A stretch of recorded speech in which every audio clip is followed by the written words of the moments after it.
At Wilson Community College, we're committed to supporting our students and community by providing access to a high-quality education. If you're ready to make a serious living and lose the minimum wage, take advantage of one of the 70-plus diploma, certificate, or degree programs offered at Wilson Community College. We offer an easy admissions process with no application fees. Our admissions counselors will help you find classes that fit your schedule. Give us a call or visit our website. Wilson Community College. We've got your future.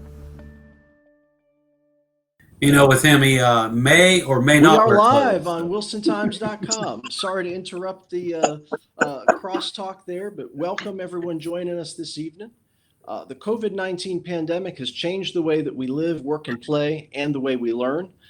Public school districts, private schools, and colleges and universities are all adapting to coronavirus precautions, whether they're holding in-person classes or asking their students to learn remotely.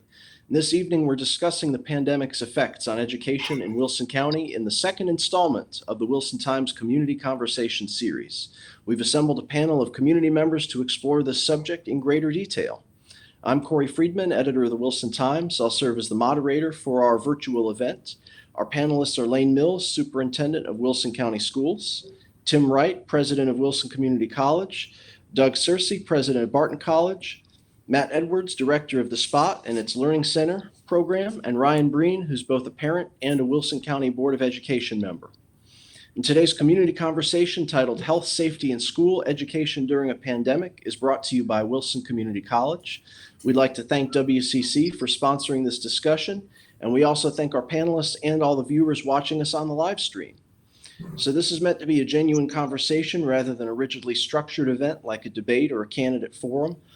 All panelists will have the opportunity to speak, although some questions may specifically address public schools or specifically address the community college or Barton College. Everyone will have the chance to jump in. Responses won't be timed. I do have a preliminary list of questions here. They were written to be as broad and open-ended as possible so that specific issues and examples can be brought up during the discussion. For our viewers, we're also accepting questions during Wilson Times. We're accepting questions via wilsontimes.com rather. So if you're watching the live stream, please use the Facebook commenting tool at the bottom of the story page to share your questions with us. And before we dive in, I would like to give each panelist just a moment to introduce themselves. I guess we'll just start, since they're our sponsor at Wilson Community College, we'll start with Dr. Tim Wright. Thank you, Corey, and hello to my fellow panelists again. So you want a brief bio, right, Corey? Yeah, just 30 seconds. Tell us a little about yourself and about the college. Thank you. It's been my privilege to be president of Wilson Community College for a little more than 5 years now. And before that, I put in close to 30 years in community colleges in North Carolina and Wyoming as a teacher and a mid-level administrator and senior administrator and finally a president.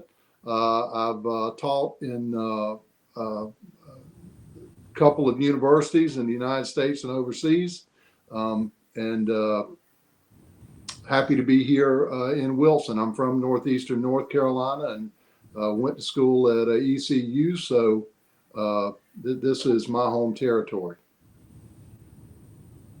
All right. And Dr. Mills?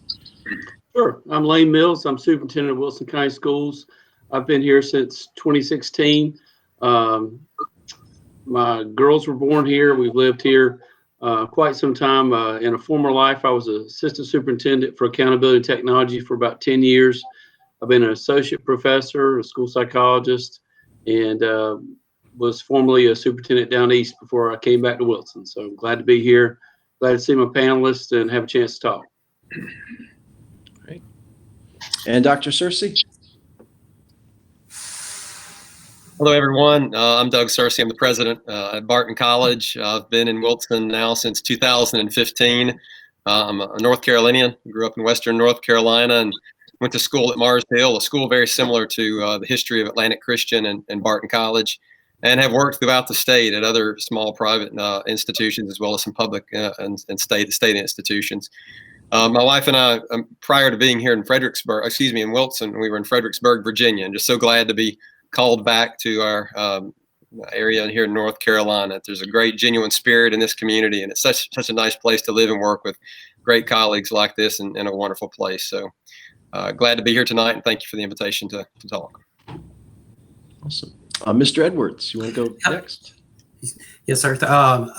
Again, thank you all. I am Matt Edwards with The Spot. I have started in Wilson in 1998, I believe it was, and 99. I got here just in time for a great event called Hurricane Floyd. It has been upscaled since then, which is great. I used to be the director of the Boys and Girls Club, and we started The Spot in 2010, turned 10 years old, and I'm on my 23rd year of youth services, and couldn't find a better place to work with just some of the greatest kids in the state live right here. So it's going to be a pleasure to talk with everybody, and thank you for the opportunity. Thank you. And that brings us to Mr. Breen. My name's Ryan Breen. I'm a lawyer here in town. I'm a solo practitioner. November will be my first year doing that. I've been practicing in Wilson for 10 years. Before that, I lived in Wilson for 32. I'm the District 7 school board chairperson, and I'm a daddy to 2 precocious children and a husband to a very patient wife. Thank you so much for inviting me to come talk. I look forward to listening to what everybody has to say. Well, thank you all. We're glad to have such a distinguished panel this evening. So without further ado, we're just going to jump in with the first question. And this is one that is adaptable to the different schools and their modalities of learning. What factors did you consider before recommending or choosing your method of instruction for the first 9 weeks, whether that's in-person learning, remote instruction, or blended learning? And since it has the most students, I guess we can start with Dr. Mills for Wilson County Schools. Sure. It was really one of those situations where there's really no easy way to figure out what to do. No one's been through this before. And one thing we've talked about all year is that everybody's a beginner this year in our school system and elsewhere. No one's been through these situations yet. So in looking at what we could do and wanted to do, we definitely want our students to be back in our buildings. And that's first and foremost. That's what we do. That's who we are. And our teachers and staff do an amazing job. And that's what our folks want. And the issues we had to face were the realities of some of the guidelines and the rules and the guidance that we were getting to be safe. Like everyone else on this panel, we've all struggled with that to try and balance some of those things and work through them. And the logistics are pretty hard with some of the guidelines we faced and to keep folks safe and to maximize, the time that we had and the logistics of resources we have to get in. But we took into consideration things like the governor's orders and the direction from there, information from the healthcare department, who is awesome here. I mean, Teresa and her staff are amazing to work with. We're very lucky. Department of Public Instruction has put out a guidebook that's been kind of some of the compass type materials we've used to guide us through the process. We talked with other superintendents and other districts. Our school boards looked at it at length. Our principals, our teachers, we surveyed our staff and our parents to try and get input and feedback. And, a lot of it came down to what we could do with the rules we're faced with, social distancing and the guidelines. And what we were allowed to do is really set the tone. So we started in remote learning, and to give us a chance to see what the protocols may change to. Again, the logistics for us were very difficult with the number of students that we have, the number of sites we have, and trying to manage all that and do things safely. And a lot of the factors that we had were just unknown about the virus and the pandemic and how you work around those. What we found is that every time we found a solution, another issue pops up and we have to work through that. So we've had to be very fluid. And again, I'm very proud of our principals and our staff and our teachers and our parents. They've been extremely supportive and helpful. And I know they're in a tight spot like we all are, and we want our kids back. So we've tried to take into a lot of things and talk with folks on this panel. We've talked to, I talked to Doug at Barton. I've talked to Tim. And we've tried to plan together and work together, but we're all dealing with the same bits and pieces of information as we go through it. So there's really nothing fancy, and there's been no guidebook that's shown up in the mailbox yet. We've just been trying to figure it out as we go. Ryan, as a school board member, is there anything you would add to that as far as the decision-making process? I know it was not an easy decision and there was a whole lot of discussion. There were different factors y'all had to wrestle with as you decided what would be best for the first 9 weeks. That's right. And it's always, it's difficult when you're elected as opposed to when you've been hired to do the job that Dr. Mills has. And he and his senior administration and his senior staff were trying to get us the best possible information that they could before we made the decision. But what I really wanted to take it back to, when I realized that we were creeping up on a meeting and I hadn't heard from any parents one way or the other, is I held a meeting and invited as many parents as possible to come sit down and talk and let their voices be heard and their concerns known. And that's why, they voted, I think I was one of 2 dissenting votes for remote only for the first 9 weeks. But I really wanted to listen to as many parents as I had and, be that representative for my district. Excellent. Just to kind of have a contrast between the remote learning and the in-person, Dr. Searcy, do you want to talk a little bit about how Barton was able to bring students back on campus and how that's going so far and what you've learned from this experience? Sure. I mean, when we first started, there were a lot of priorities that we had on the radar to consider, and to begin with, we wanted to see what was our core mission. To ask the question of all of us on the campus, what are we aiming to accomplish with our students, and what have they signed up for? And we believe that as a smaller private institution, we have a different capacity than maybe some of our larger state counterparts. We have just under 1,200 students, and the ability with our staff to know our students and to serve them in a very intimate and direct way. And so we believe that we could maintain their health while still trying to address the core mission of educating students in a face-to-face environment.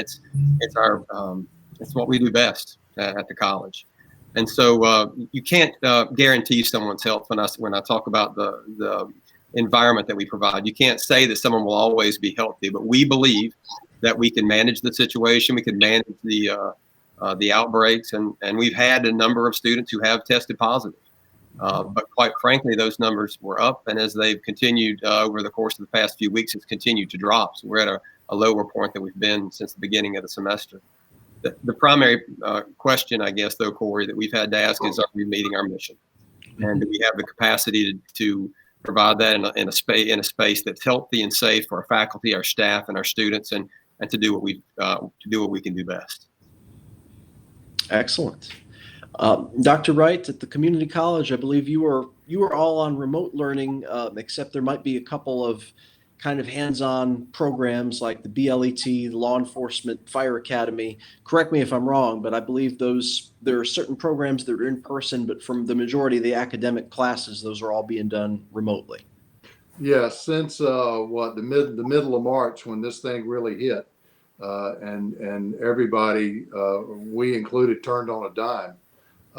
We've been probably 90% online.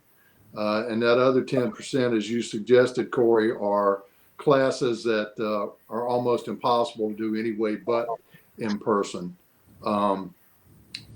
We're in a little different situation than either county schools or Barton. And in some respects, it's a little bit easier for us, although it's tough for everybody.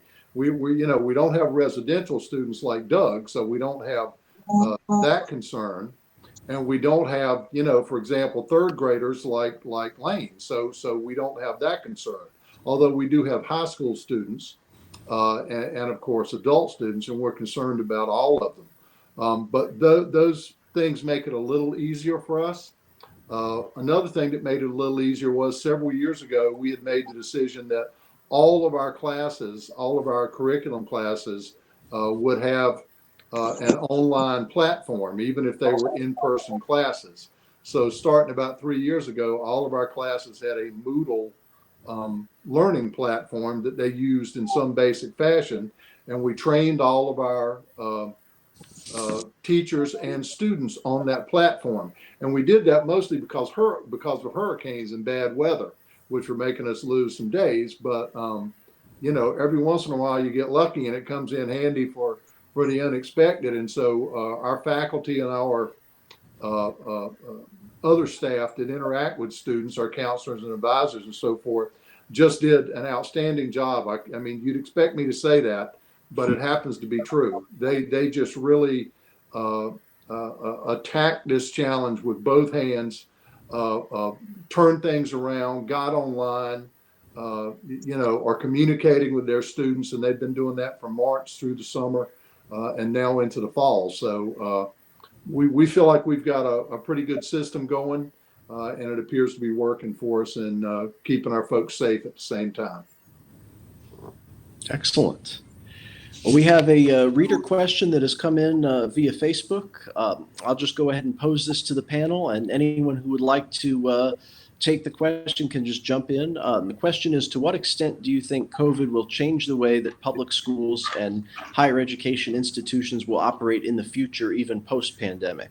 Parents being able to opt for fully virtual schools, extended safety protocols, basically when there's a vaccine or when COVID goes away, what will be the impact of the changes we're seeing now? Which one of them, which changes will we see continue, and which things do we think will kind of fade out?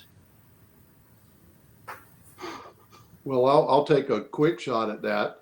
I think probably when we're able to go back to in-person, we will, just because in-person offers all of the benefits of in-person and all of the benefits of online. But it's additive. You can do both. In-person offers a richness of communication that even the best virtual communication does not offer. And I think everybody on this call who has experienced COVID and the social isolation that it imposes knows how hungry we all are for more in-person social interaction, and our students are the same way. So I think we're going to go back to that as soon as we can. At the same time, I think we've probably found a few virtual muscles we didn't know we had. And hopefully we can, hopefully I think going forward, we'll apply those things we've learned and be even better in our communications and more flexible than we were beforehand. If there's a silver lining, that would be it, I think. Yeah, I'd pile on with that one with Tim, and I'm sure Doug will say the same thing. The flexibility muscles, I'm going to steal that one. That's pretty good. But I think it's going to be one of those things where when we have extreme weather and we've had those issues where we've had closures, there's some things we can do to not miss instruction and keep moving.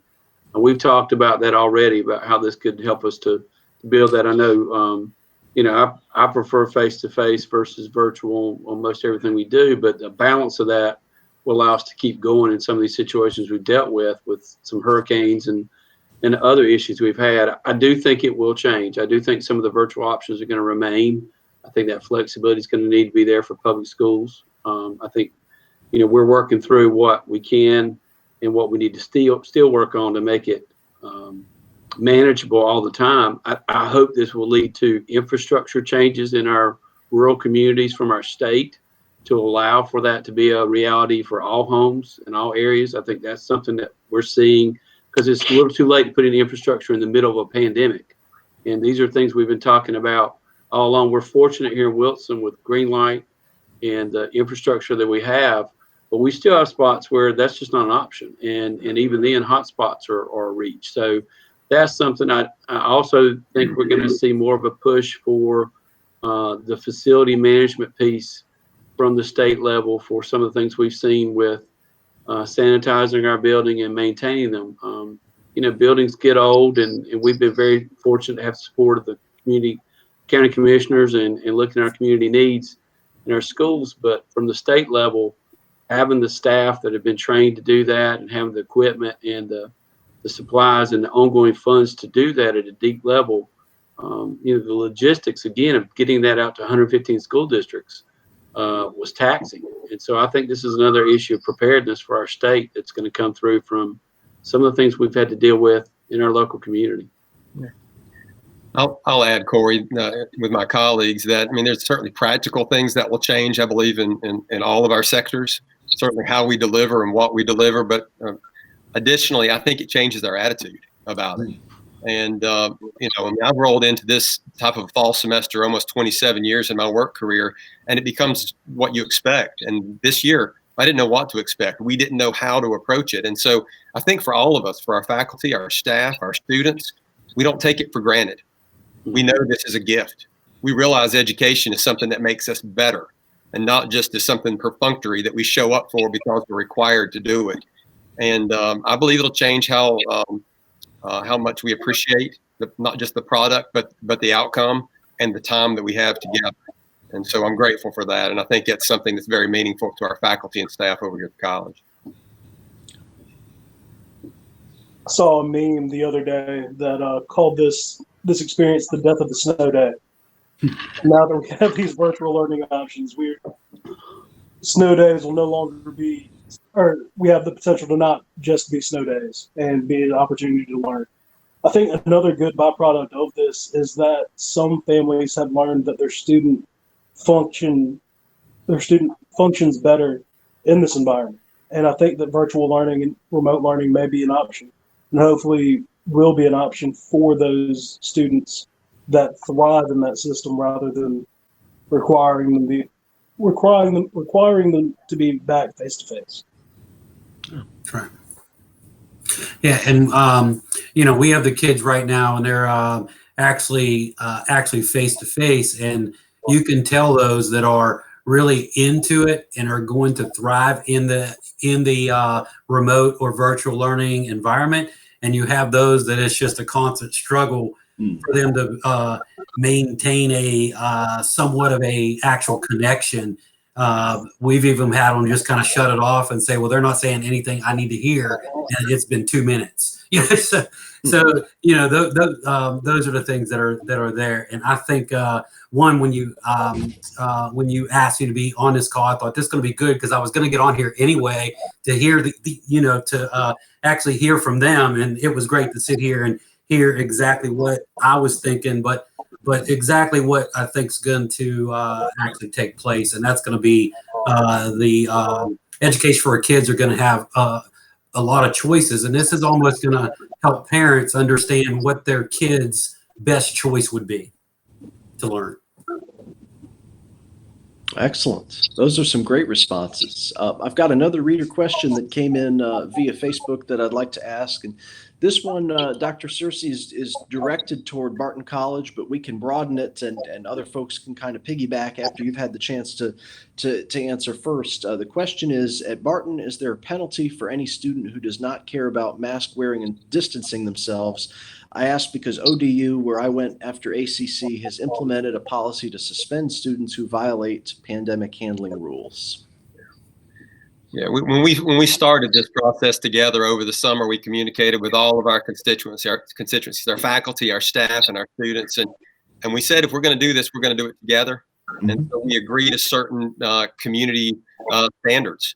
And so we have a statement of agreement that we've shared with our faculty and staff and our students. Our students have signed off on this statement, which says that they will agree to do the things to keep us all healthy. And we recognize that we say we're going to do it, but if one person fails to make the choice, it puts a lot of people in jeopardy. So it takes all of us to help the community to be safe. And so, are there penalties? Yes. Part of that agreement says that if you choose not to do something, if you choose not to wear a mask, you can't be in class. That's a penalty in itself. You can't get the education you've paid for. If you violate our other protocol, our judicial system can address that. And we even take it into the community. And you've heard in the news by some of our other sister institutions that maybe large parties or events, if those happen in our community, that we have the capacity to hold our students accountable. And that's appropriate, because those germs, the virus, can come back to campus through any of those large events. Certainly there's an accountability piece, and that's what drives it. But at the same time, we want to do it for the right reasons, which is all of us safe. That makes sense. And have you had a lot of issues with compliance, or have most students been happy to abide by that agreement that they signed and wear the mask and practice social distancing?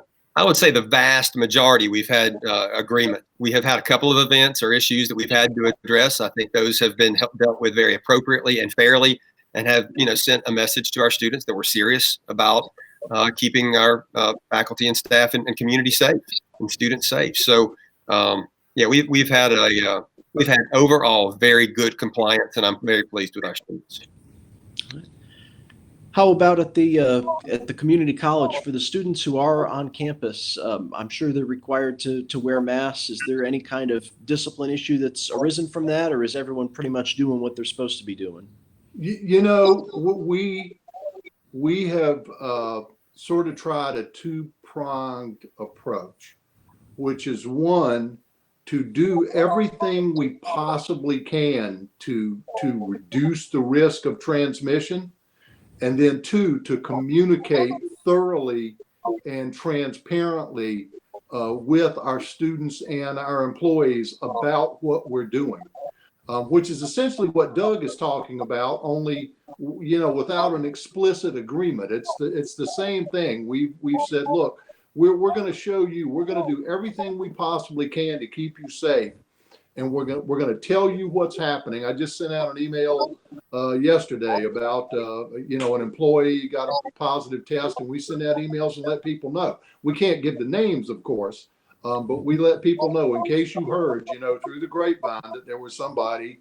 There was, and we've contact traced, and we've been that's been good for us. We don't have, as far as I know, anyone just refusing to comply with any of our safety measures.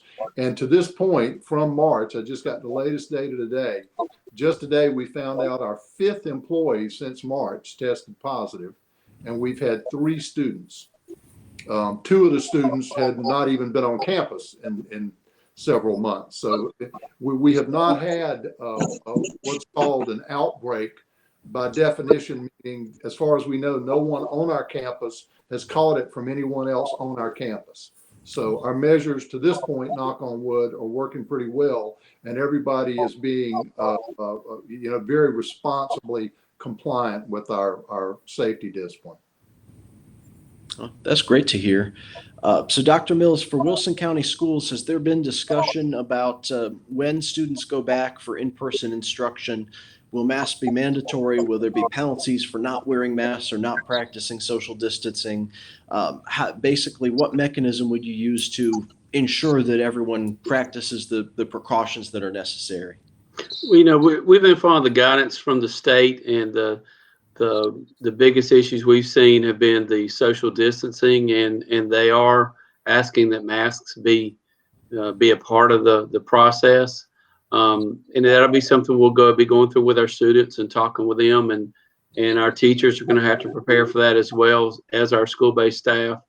I think we're like Doug and Tim. Our expectations for our students are going to be this is something we need to do together to keep folks safe, and I think folks want to be back in buildings and want to go back to school as they have known it.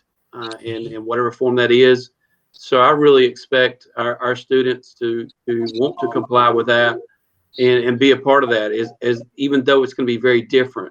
I think for us, it's really different because we've got kids that are much younger than community college and university and college level. We've got kindergartners, and anyone who spent time in a kindergarten or first grade class with a student that might have a sneezing fit or have some of those things going on, I think that's going to be a challenge.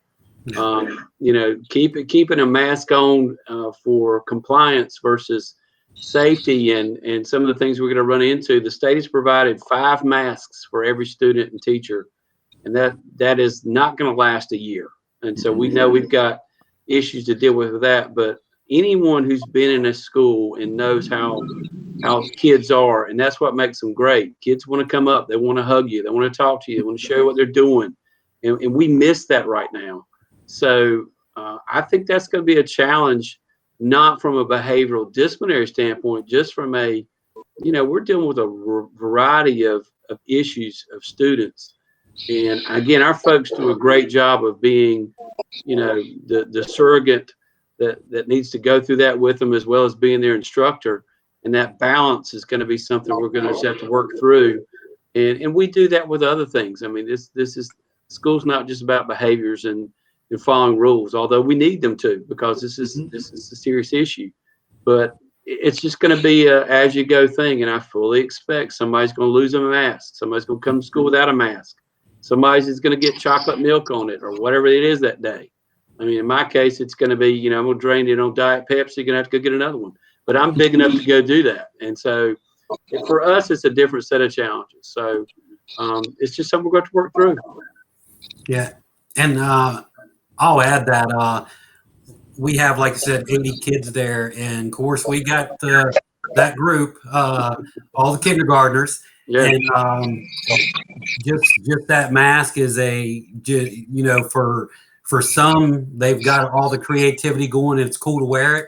And for others, it's just uncomfortable and sneezing and all those kind of things. But it is neat to watch them come from a day one, and now we're at, I think, the third week or so.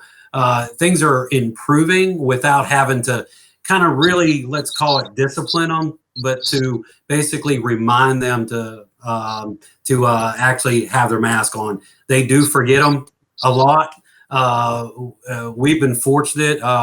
We received something from we received a actual donation from the Haynes and got 37,000 masks for the spot. Good.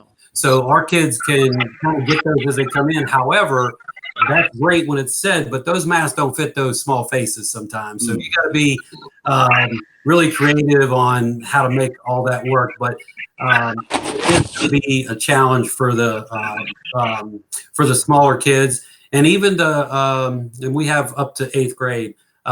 They're probably a bigger challenge because they all want to pull it down and always pretend they're eating snacks all the time, like 24 hours.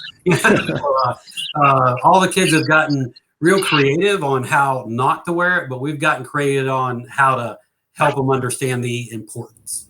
So it's going to be a challenge. Makes sense. Ryan, as a parent, is there anything you would add as far as getting your kids to wear masks when they're out in public? Or it's my kids very thankfully take after my wife in that they are natural rule followers. It is my hope that we don't seek to discipline or punish kids for not wearing the mask or doing social distancing.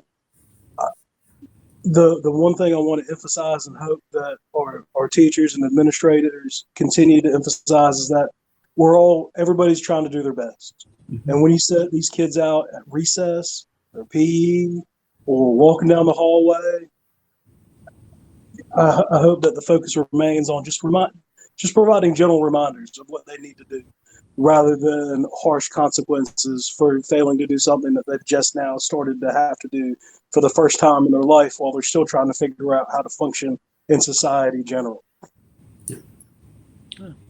I think just about everyone would agree with that, whether we're talking public or private school or college or high school, is that, assume forgetfulness and try to correct the behavior versus assuming willful noncompliance at first. I mean, hopefully those issues don't come up. It's something that I think everyone wants everyone else to be safe and be protected. And I think it's good that that seems to be the goal of everyone is just to get the mask worn, to get the compliance and not focus on, why. How can we make an example of the student not wearing a mask? But how can we get everyone to wear masks? If there's widespread compliance, then everybody wins. So that's a really positive thing. And so that kind of piggybacks onto another question that I had here. I thought was interesting because I've been reading some news stories from other states where they're kind of probing how virtual class is the same and different from in-person class. And one of the issues was discipline. Do you enforce a dress code in a virtual class where kids are on Zoom in a video chat? Do you enforce, things that students shouldn't have in their possession when it's in a private home versus in the school building? Really, Dr. Mills and the public schools would be probably the entity that deals with that the most. So are you seeing or hearing anything about that, or is everyone pretty much, has it just not been an issue? we've not had those kinds of issues. I mean, it's like any other environment and situation. The majority of our students do exactly what are asked of them and more, and are glad to be in class and want to participate. And people make mistakes and have bad days, and things happen. There's no doubt. We haven't seen a lot of that. The guidance that we talked about among principals and teachers, and to piggyback a little bit on what Mr. Breen was saying, is we try to tell our folks, and they've shared that, is, right now we're just focused on providing support and getting instruction aligned and getting used to a virtual environment. Dress code for us, certainly we've got video cameras, we've got students in video classrooms, virtual classrooms with video running. You want to be presentable enough that we're all dressed up tonight, but I can guarantee you we've had a Zoom meeting where we've been in t-shirts and golf shirts, and the work still gets done. I mean, so the dress code right now is not really our biggest issue. But I think our folks, and what we've talked about, is we want them to talk to the students and talk to their parents if issues arise. It's no different than if something happens in a classroom. We're making those connections and have those conversations. The only thing different is the locations changed. And so, yeah, we're going to have some issues occasionally. Everybody does. But when we have had those, our principals have reached out to the parents and talked to them and made them aware, because folks know this is a luxury that we have right now, because otherwise we were in closure in the spring and trying to get that going. And so it's been a very different conversation. I'm really not hearing a whole lot. And I do know that stuff does happen, but our folks are talking through them and working through it. And again, we're focusing on providing support, instruction. These things happen, we deal with it.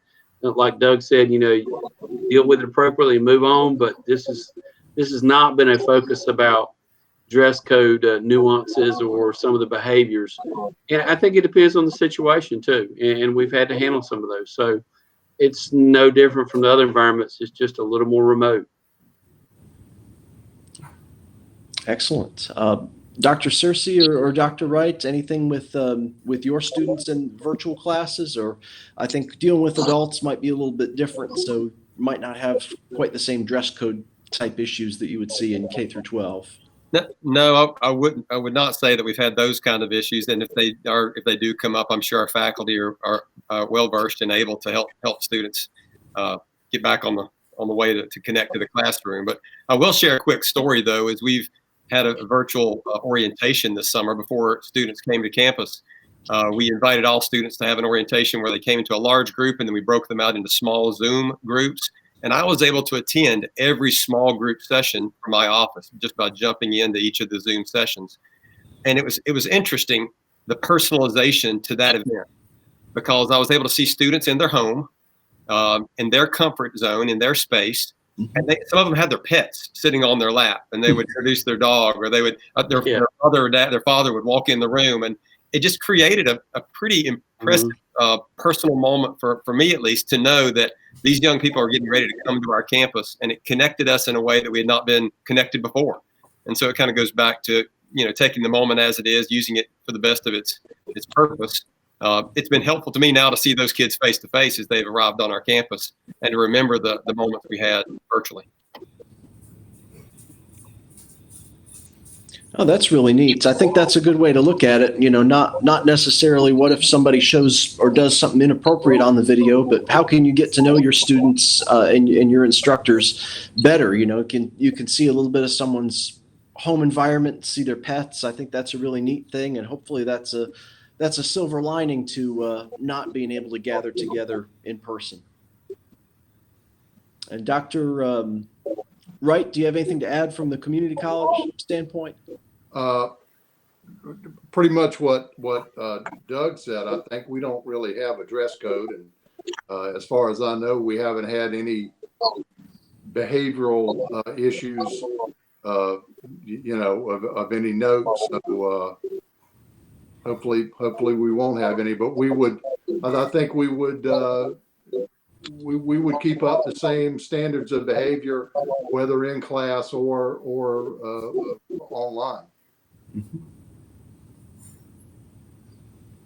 Excellent. One thing I wanted to ask everyone is how are the students performing academically, and has the virus and the changes that it's created resulted in any proficiency gaps, both for on campus where maybe you're having to do some different things, and when you're doing the remote learning, students might not be retaining the information quite the same way virtually as they would in person. So anyone talk about student achievement and what kind of impacts you're seeing right now?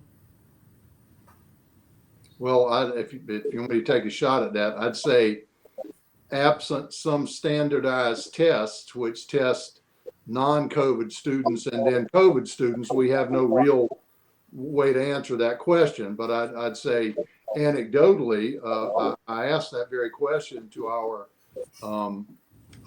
two of our senior administrators today who deal with students the most, and they said we haven't had any decline in grades over summer or so far this fall. So as far as that goes, we don't see any decline. I think obviously, as we said a while ago, there are a few things that definitely are learned more easily and it's a richer experience in person.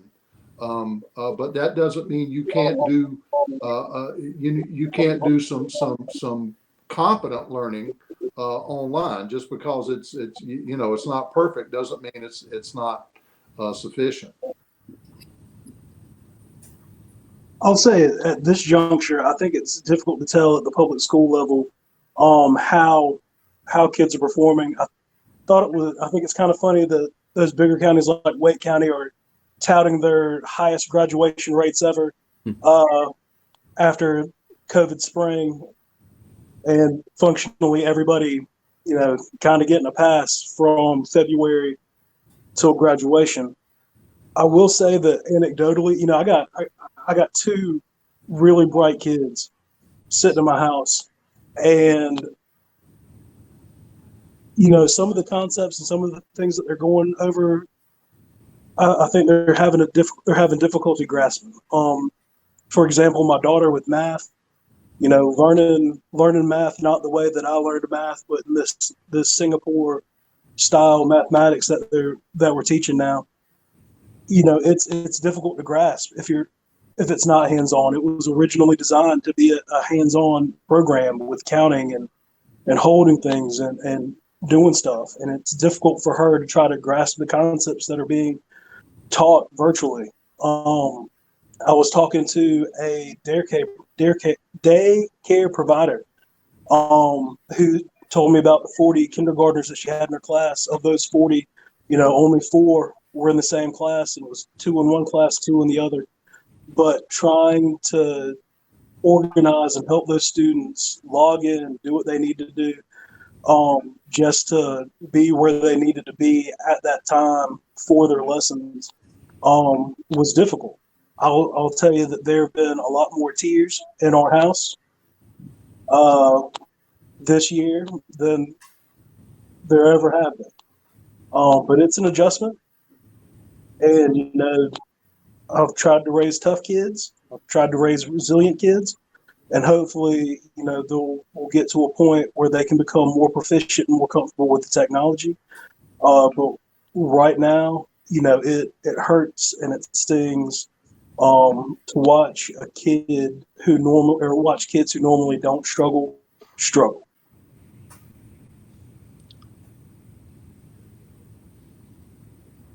That is a really valuable perspective to hear that from a parent. Dr. Mills, what are you hearing from the faculty? Do they have a lot of students who are struggling, or is it kind of across the board, up and down? Well, it's kind of hard for us to judge just yet. We've only been in school a little bit, just the first 10, 15 days of school and getting settled. I know from some of the lessons I've watched and from what I see in my own child doing high school. Of course, high school, is used to some more online. We've got students from K to 12, so we've got a bigger slice. I think some of it's getting accustomed to the environment. We've seen students that are much more open to sharing virtually than others. We've seen some come to the forefront that typically don't and respond better. Like Doug was saying, we learned a lot about our students by some of the things they've shared through the video conferencing at home, and some of the backgrounds and things they share. So it was easier, I think, in the spring with closure because we had a chance to have relationships develop with our students. And you had a whole year almost. You had through March with teachers and their students to build those relationships and that feedback and those nuances and the things you get after you spend time with somebody, like that interaction that kind of what they're thinking and where they're going and where their struggles are. And starting any year off, but especially in one where we've heard so much about the pandemic and there's so much anxiety and so much stress and so much unknown, starting off and getting into a virtual classroom and getting that rhythm going and getting that feeling going and addressing the variety of needs, it's going to take time. And it takes that relationship building, and that's coming through conversation and feedback. And that was something that in the spring it wasn't as hard because, one, we were closing down and we had that time. Now we're having to start from scratch in a remote environment with somebody I don't know that well and build that virtually, just like this conversation today. It'd be a whole lot easier to be talking to people face to face, and we're grown-ups and we're used to talking. And so it's hard for little ones and even our big kids and our I should say big kids, my daughter will kill me. Our more experienced students, if you will, do that. And so, I don't know that, performance right now is not the biggest issue, although it is an issue we're watching and getting feedback. We still have to do assessments. The federal government has said, do not anticipate any waiver. You got your waiver last year. We're talking about how to do the state assessments we have to do. And some of those right now are again, logistical nightmares. But we're focusing on our teachers and our students and those relationships and the interaction. That's the magic of a classroom. And that simply takes time and mileage to do that. And it makes it more difficult doing that virtually. And so the performance, I think our folks do a good job of knowing who's on track and who's kind of zoning out a little bit. We talked about how to do some of that virtually and things we would like for them to do. But that's the joy of a great teacher, being able to pick up those nuances and do that. But it makes it more challenging when you're dealing with a virtual environment and you've got all these other pieces in play, and it's going to be a challenge. So we're just having to work through that as we go and keep a monitor on it. And that's why that communication piece has been so critical among our students and our teachers and our families. That's great. And Matt, what are you seeing at the spot as far as academics? Are students just working independently and doing their own thing? Are they asking for help? Do they need tutoring? Do they need, lessons kind of explained a little bit more? I'll just say yes to what you just said. Yeah, they're doing really well. Like you said, you can kind of see those that are really picking it up and kind of into it, and are really putting time into even their science, all their science experiments. They're actually got all their stuff right there and doing it. Then you've got some that might even be in that same class that are asking you an hour later for that same science experience because for that stuff, saying, "Oh, can I get that too?" And it's really going to come down to there's going to be a group that is going to just flourish and a group that's just not going to. And the sooner we can get them back in schools and find out what their best style is to learn, that'll work out well. And that's just going to take time. But I think in the end, our kids are going to come out of this way better than I couldn't have done this. I have a hard time with this right here. So, I just think the kids are going to, they're going to surprise us and do very well. Excellent. So we've got another reader question. It's come in through Facebook. Oliver Hedgepeth asks, are you making any accommodations for special needs students? Anyone address that? I'll take a shot at that. Yes, but I would add we always do. That's not only, of course, the moral ethical thing to do, but it's the law. And so I think all of us have been doing that for a good long time. Now there are some special challenges now, but in our case, in fact, I was just talking to we have a special staff member who is dedicated to students with accommodations, as you guys may have too. I'd be surprised if you guys don't, and maybe you do too, Lane. And I was talking to her the other day, and she was saying our accessibility, which is the word that's used for how we meet folks with accommodations, that our accessibility was pretty good before COVID hit, and that it so far is proving to meet those students' challenges. So in our case, at least, that hasn't so far turned out to be as big a unique need as other challenges COVID has presented.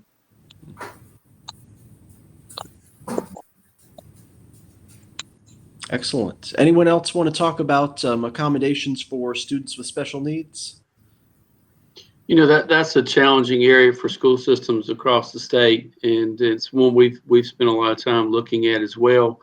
When we went into closure and even opening remotely, we're trying to work with our teachers are working with our students and making those connections with parents, and do those extra things to provide that support. And we're still under the same auspices as Dr. Wright mentioned and others, and still having to do that. We've gotten guidance about how we can do some of those things and trying to put more resources in place to do that. We've actually added resources to provide those additional supports.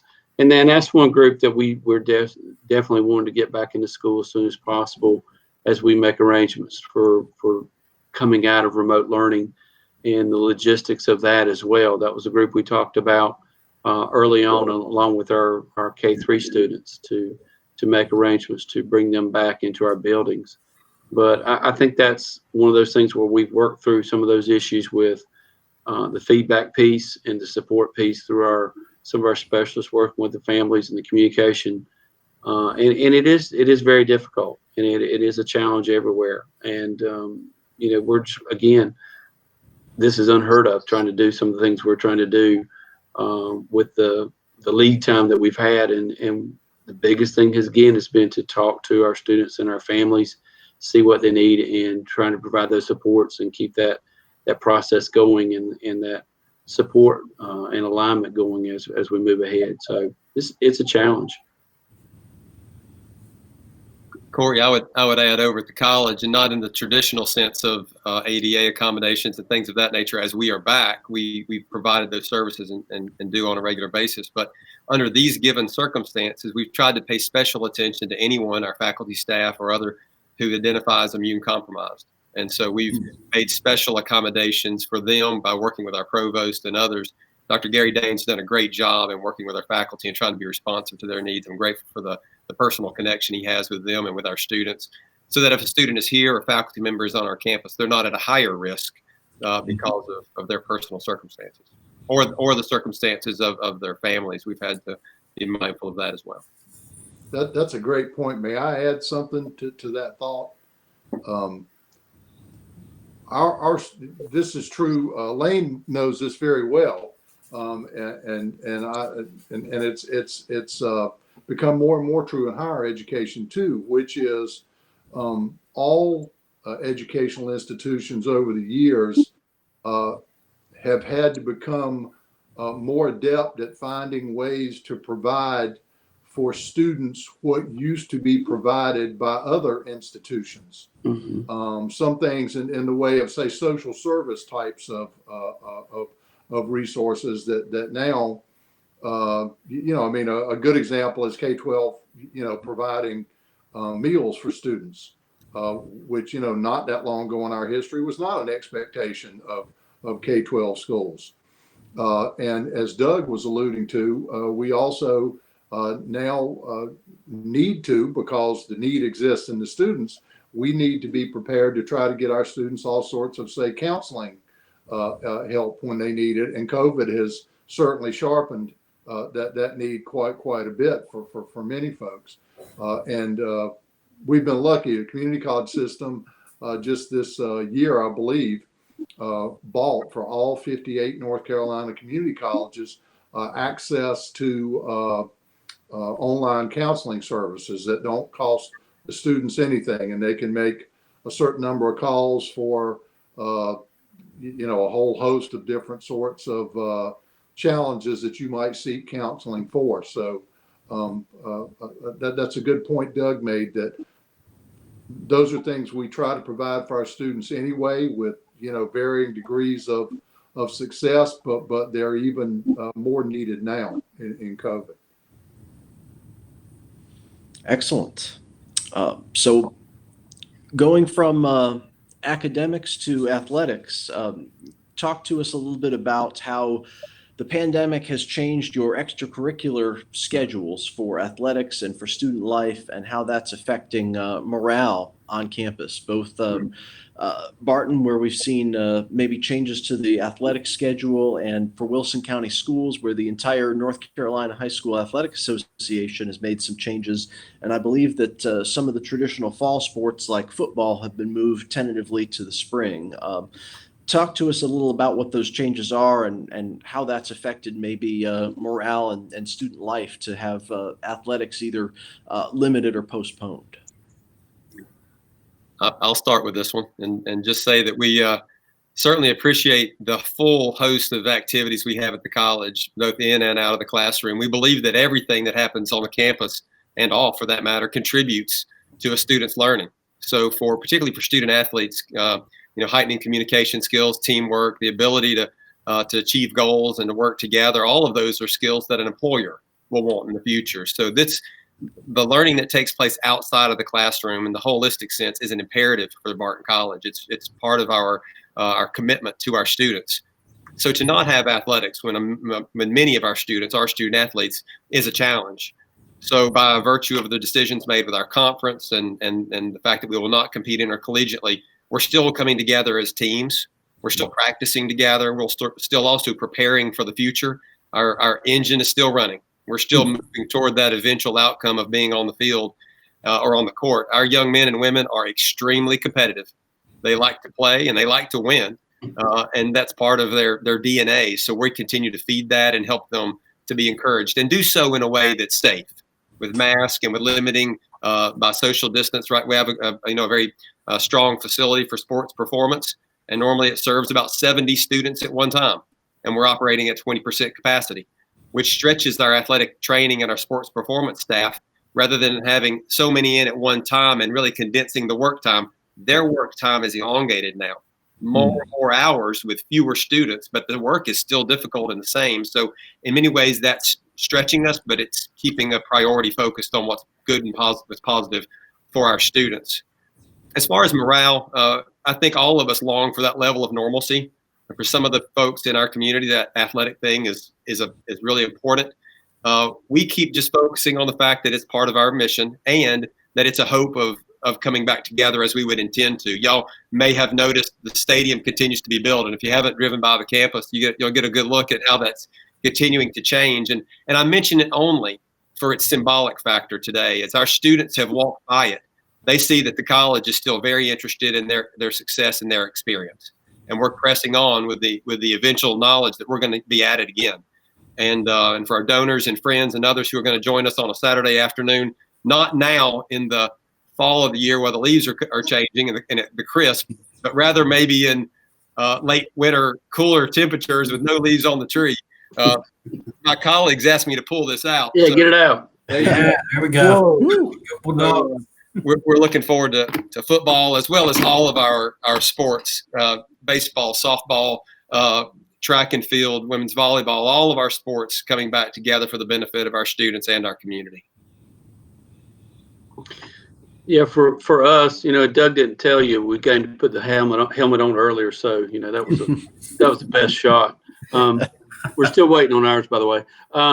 but for us, we were following the high school athletic guidelines, and we had a really good conversation, and we're really blessed with some great athletic directors and coaches, and they all do a great job. Jimmy Tillman helps us with that, and he's known by the High School Athletic Association, and really helps us guide us through there. And we all got together as a team and talked about what we could do as the guidelines came out about conditioning and how to do so safely, because we know athletics is a really big part of the experience in high school. When it in some cases, that's the connection our kids have with schools that draw them in, and so that's a hole when that's not there. And so we started out with the conditioning, which was, in some ways, that was just a matter of going through protocols and getting folks back out in some semblance of normalcy to go back out and do some things we did before.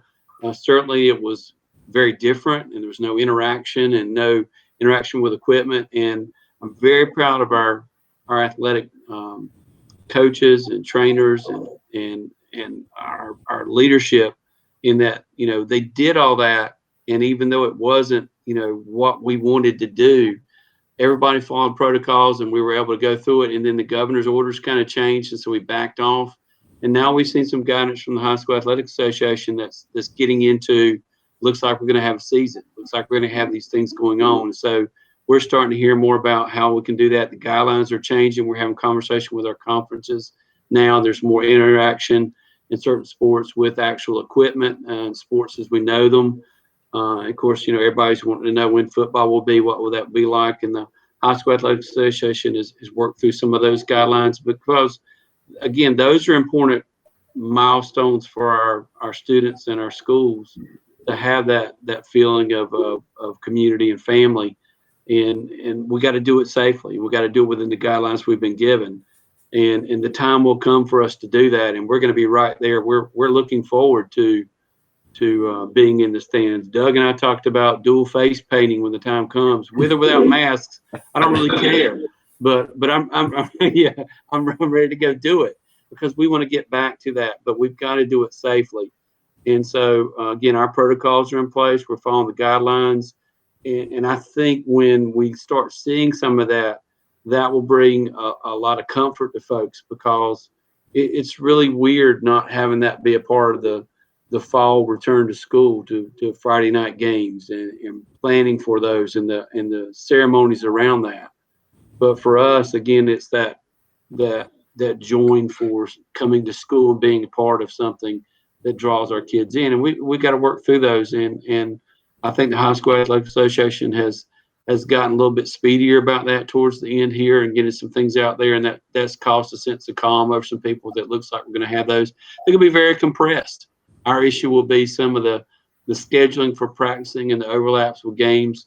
But again, I'm very proud of our athletes and our coaching staff and ADs for being able to get that started and following those things. And it has been about cooperation for athletics versus competition. Our folks have cooperated, and again, we've had the same conversations. Our folks want to win, and they don't want anybody to have an advantage over them. And we've talked about that, but at the same time, this is about cooperation to get ready to do that. And we've got to be serious about being safe and secure, so we can have those opportunities and not blow them by not taking the precautions we need to. That will cost us a season in some cases. You've seen that happen elsewhere. And so, again, I'm very proud of our folks. They've done everything above and beyond to make that happen for our students. Can I add? There is that coalition to where kids get drawn into school for sports, and I want to say that because there are two Wilson County kids that both came to the spot that are going to play for the Barton Dogs, and that's Faby and DeBerry. And that's kind of what it's all about, that, they're smart because they're smart, but they probably did better because they wanted to play college sports. So that is fun to watch. It's going to be fun all the way around. And, we play sports when they play sports. So whenever it comes out that the Athletic Association says, let's play, the spot will be playing as well. So hopefully that'll happen soon and safely. just to sort of get back to the call of the question, and Corey, I think you called it right when he said that occasionally I'm the contrarian. But I think students initially, before the announcement that we're going to do sports in some fashion in the spring, felt like they got kicked in the teeth. Because essentially, especially seniors, juniors, people who are trying to get film and become those scholarship athletes or get looked at, they're not going to have that same quality and breadth of film that they can provide to have people take a look at. And the other part of it is it's not just athletics. There's a whole host of art, performing arts that are affected by this as well. There's a large contingent of students who go out and compete and sing both regionally, and we're attempting to compete nationally, and we're good enough to compete nationally. But that got cut at the knees because they weren't able to travel, and it doesn't look like they're going to be able to travel, because irrespective of what the athletic association does, they're still going to be held under those same strictures in regards to wearing a mask. There's still rules about how many performers can be on stage.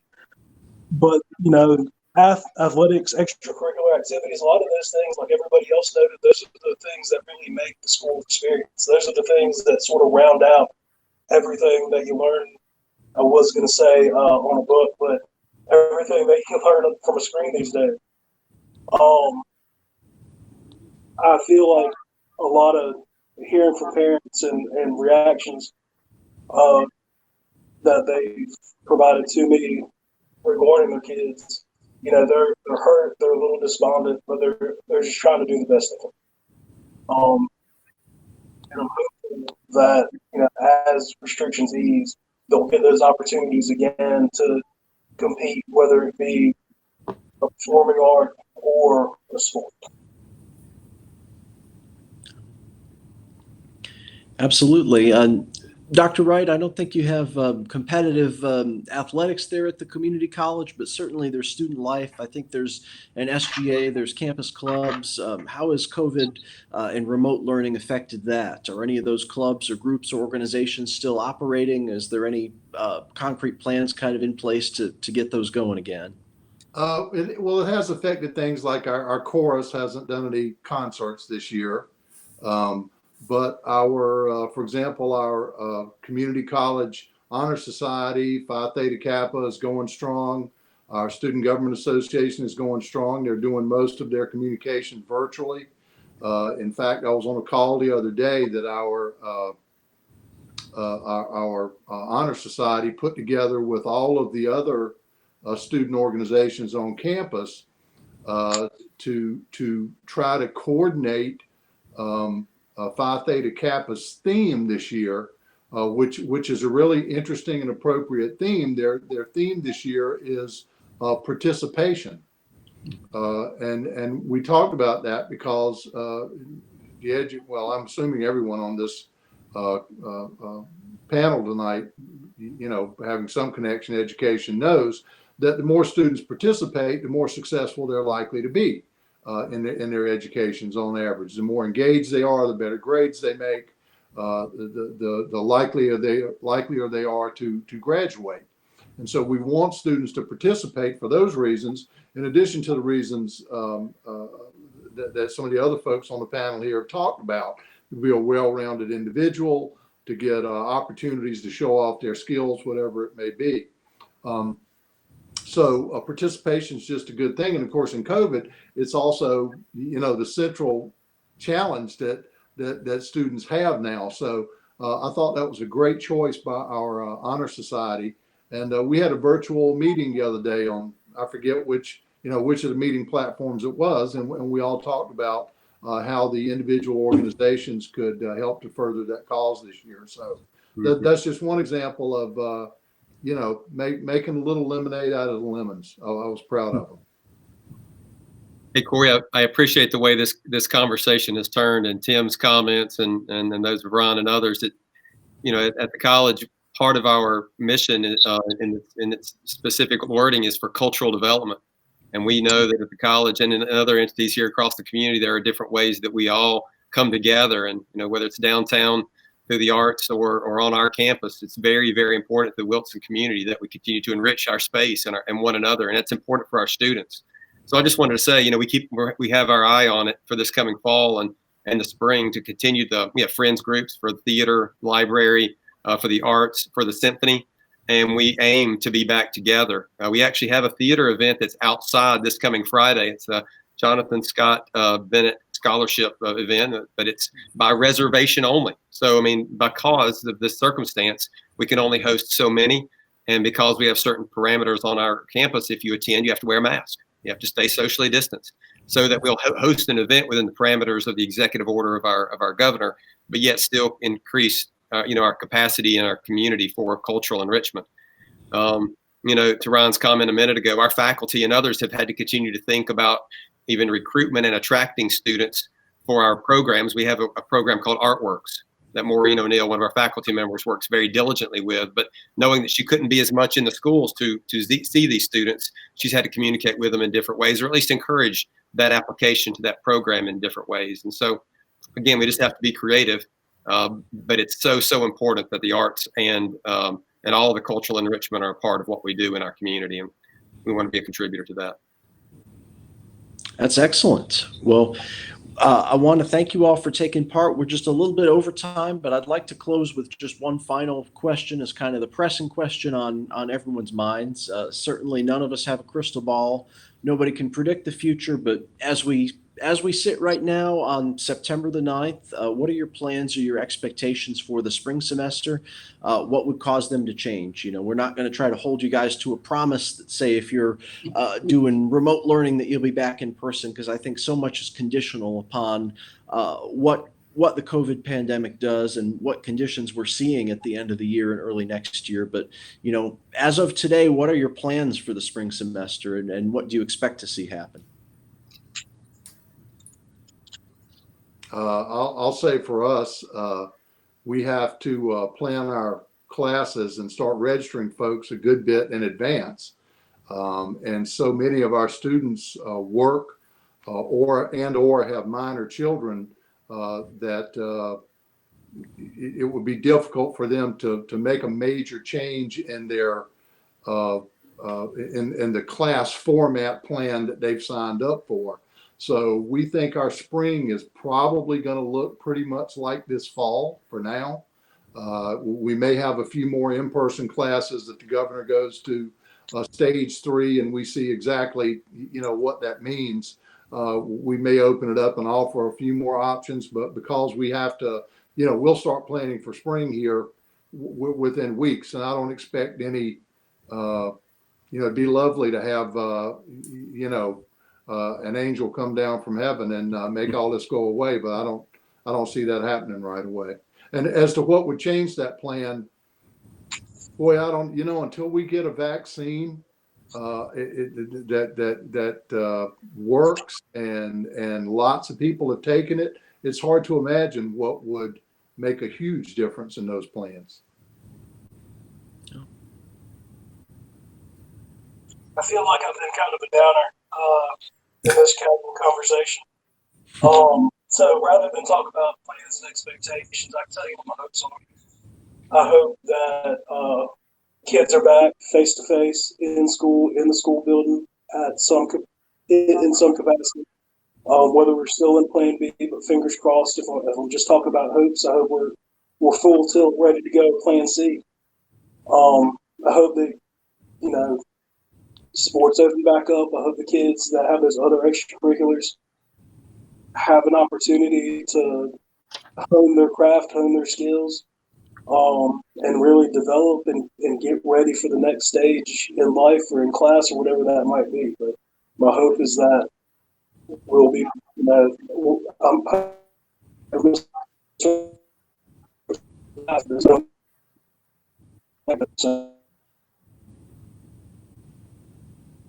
I think your audio may have cut out a little bit there. Ryan, can you hear me? We may have.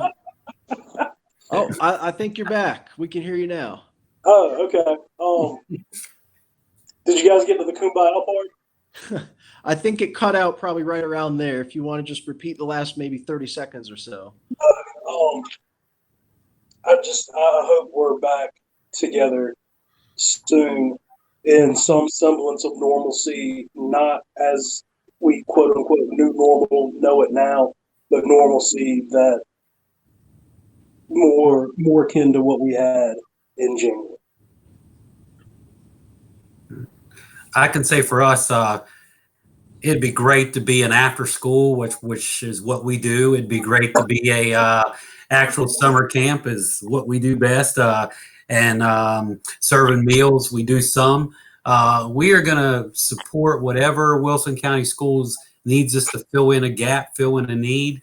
That's what we'll do. That's what we're there for. We've done that for a while and plan to continue that. I'm with everybody else.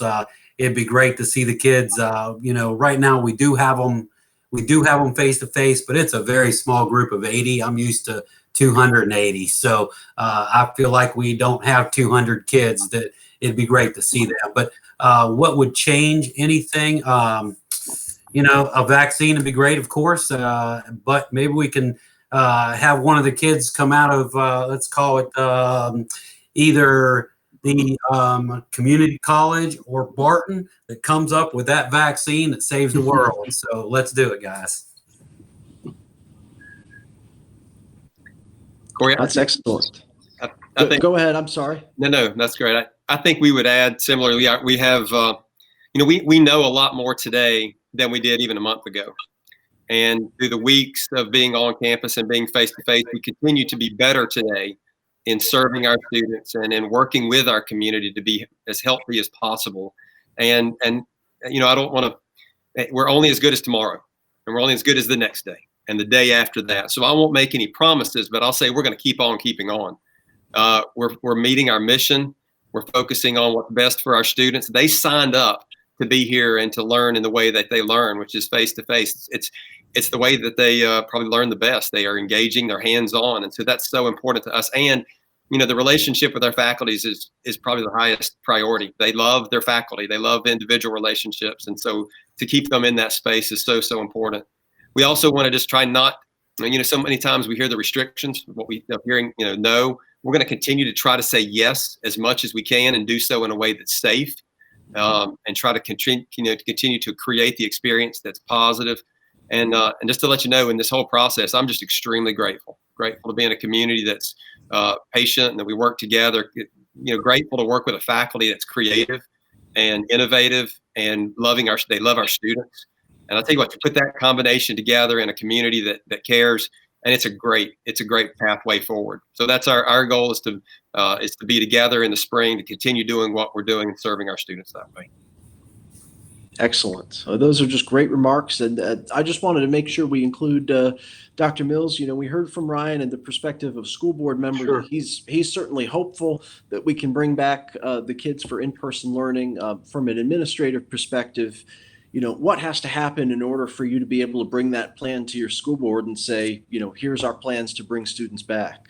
What kind of metrics do you look at? Yeah, we've said all along we want students back in classrooms. That's what we do, and it is a blessing now to get them back in the buildings. We've seen what the difference it is to be remote and to be closed, and I think everybody has an understanding of how that works and doesn't work for them and their families and for some of our students. And we're always trying to push forward, and I just tell people we're just trying to figure it out. We're just trying to figure it out. No one's given us a guidebook yet.